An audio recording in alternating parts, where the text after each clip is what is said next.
तर मराठा आरक्षण आंदोलनामध्ये 100 कोटी रुपये खाल्ल्याचा आरोप मनोज जरांगेंनी केला होता आणि या सगळ्याची चौकशी करा अशी मागणी जरांगेंनी केली होती।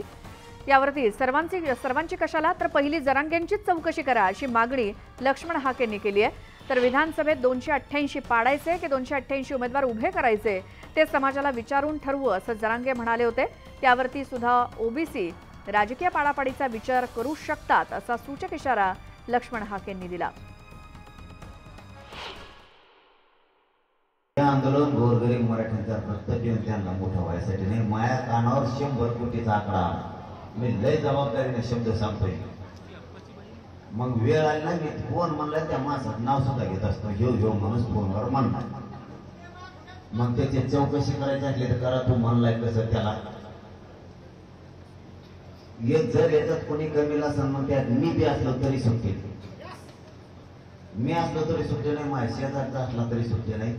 मला खूप गोष्टी ऐकायला मिळाल्या। हे आंदोलनच मुळात राजकीय हेतूनी आणि देवघेवीच्या हेतूनी प्रेरित होतं।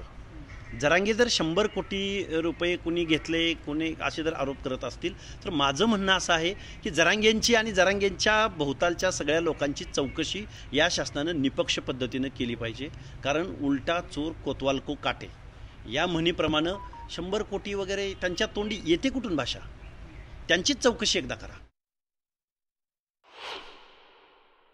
तुम्ही उलट मराठ्यांच्या बाजूने व्हायला पाहिजे ओबीसीच्या नेत्यांना। राहिलेले घेऊन टाकले आनंदात, असे जाणारच आहे। आनंदात घेऊन टाकले तर आपले समाज सुद्धा चांगले राहतील। तुम्ही विरोध केला तरी मराठी आज चाललेतच, त्यामुळे ओबीसीतूनच घेणार आहे। त्याची सुट्टीच नाही। नसता मराठा समाजाची बैठक घेऊन 1 महिन्याच्या नंतर आम्ही डिसिजन ठरवणार आहे 288 द्यायचे का 288 पाडायचे का आपले द्यायचे। सगळ्या जाती धर्माची बैठक घेणार आहे। झालेल्या लोकसभा निवडणुकीमध्ये जरांगे फॅक्टर वगैरे काही नव्हता।